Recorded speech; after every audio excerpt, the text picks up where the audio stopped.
आज मैं जिस मांगा को एक्सप्लेन करने वाला हूँ उसमें अपना मेन कैरेक्टर रिवेंज लेगा। इसे रीड ऑफ फेलियर से कंपेयर मत करना, ये ऐसी वैसी मांगा नहीं है। तो मांगा के स्टार्टिंग में हमें हमारा मेन कैरेक्टर दिखाया जाता है जिसकी अभी गर्दन उड़ाने वाले है। अपना मेन कैरेक्टर कहता है कि उस पर झूठा आरोप लगा कि उसने डीमन का साथ दिया और अपने क्लैन के साथ गद्दारी की। उसके मन में यही बात चल रही थी कि वो अपने क्लैन और अपने फादर के साथ हमेशा वफादार रहा और आखिर में उसे इसका ये अंजाम मिला कि आज उसे मौत की सजा सुनाई जा रही है। उसका ये गिल्ट उसे अंदर ही अंदर खाया जा रहा था। वो सोच रहा था कि मुझे सिर्फ एक और मौका मिल जाए तो मैं ऐसी कुत्ते की जिंदगी दोबारा नहीं जीऊंगा। और उसके बाद उसकी गर्दन उड़ा दी जाती है। तभी उसकी आंख खुलती है। वो कहता है बहुत शोर मचा हुआ है, उसकी बॉडी उसे बहुत भारी लग रही। तभी वो देखते हैं कि उसका पुनर्जन्म हो चुका है। हम लोग कुछ टाइम के लिए ये सोच रहे थे, फिर हमें पता लगता है कि इसका पुनर्जन्म नहीं हुआ, इसने टाइम ट्रैवल कर लिया और ये उस टाइम है जब ये बच्चा पैदा हुआ था।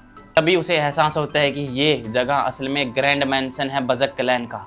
तभी हमें बजक क्लैन का हेड दिखाया जाता है जो सभी बच्चों को देख रहा था और वो कह रहा था कि इस बार भी सभी के सभी कबाड़ ही पैदा हुए हैं। लेकिन तभी उसकी नज़र अपने मेन कैरेक्टर की तरफ जाती है और उसे इसमें कुछ अलग दिखता है। तभी अपने मेन कैरेक्टर को याद आता है कि मुझे झूठे आरोप में फंसाकर मारवाने वाले के पीछे ये बंदा भी था।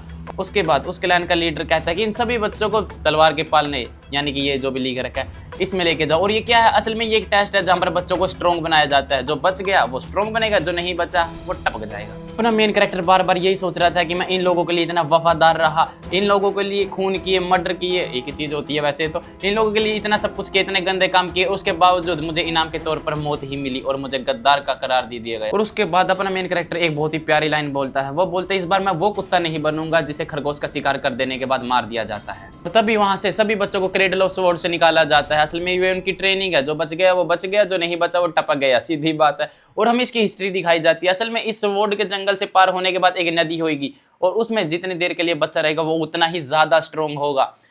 बाकी सब बच्चे का तो पता नहीं, लेकिन अपना मेन कैरेक्टर उसमें जाता है और बहुत ज्यादा देर तक सांस रोक के रखता है। उसका अंदर ही अंदर उसे दुख आ रहा था। वो सोच रहा था कि बस थोड़ी देर और ताकि मैं और ज्यादा स्ट्रॉन्ग बन सकूं और अपना रिवेंज ले सकूं। उस नदी का पानी अपने मेन कैरेक्टर के घावों को बार बार छील रहा था, उसे दर्द कर दे रहा था। लेकिन उसके बाद भी अपना मेन कैरेक्टर नहीं हिलता क्योंकि उसे अपना रिवेंज लेना था। बाकी सब लोग कहते हैं कि ग्रैंड मिनिस्टर इसे बाहर निकालिए वरना ये बच्चा मर जाएगा। और ग्रैंड मिनिस्टर पूछता है कि इसे अंदर बैठे हुए कितनी देर हो गई है।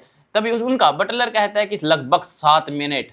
और 7 मिनट यकीन मानो बहुत ज़्यादा होते हैं। मैं कितने लगभग 1 मिनट के आसपास ही सांस रोक सकता हूँ और ये तो बच्चा है। और उसके बाद अपने मेन कैरेक्टर का दम घुटने लगता है। आखिर में उसके मुंह में पानी डाल जाता है और अपना भाई डूबने लग जाता है। वो अनकॉन्शियस होने लग जाता है, लेकिन उसके बाद ही उसका नाजायज बाप उसे बाहर निकाल देता है। तभी वो बंदा अपने बटलर से पूछता है कि आखिर इसका नाम क्या है और बटलर बताता है विक्टर।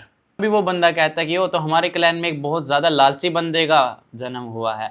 और अपना मेन कैरेक्टर अंदर ही अंदर सोच रहा था ये अपनी अभी ताकत बढ़ाने का टाइम है और जब मौका मिलेगा तब तुम सबकी लंका लगाई जाएगी। मेन कैरेक्टर सोचता है कि बास्कर क्लैन को मैं इतिहास से ही मिटा दूंगा। इसलिए लाइफ 8 साल की उम्र में अपना मेन कैरेक्टर काफ़ी ज़्यादा स्ट्रॉन्ग था, लेकिन अपने क्लैन के हिसाब से वो बंदा एवरेज ही था। और 20 की उम्र में उसे मर्डर वगैरह के काम भी मिलने लग गए थे।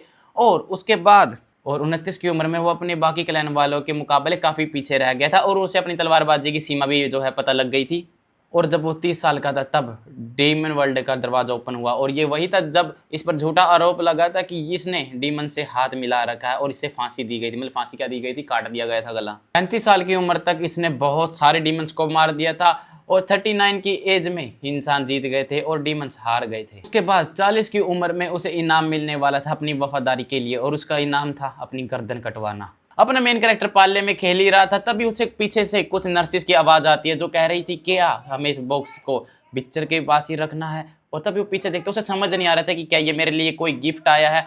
और जब वो बॉक्स के रखती है और बॉक्स ओपन होता है उसमें 2 जहरीले सांप होते हैं। असल में उसे इसलिए रखा गया था ताकि बाकियों के लिए कंपटीशन कम होए और इसे ये मर जाए।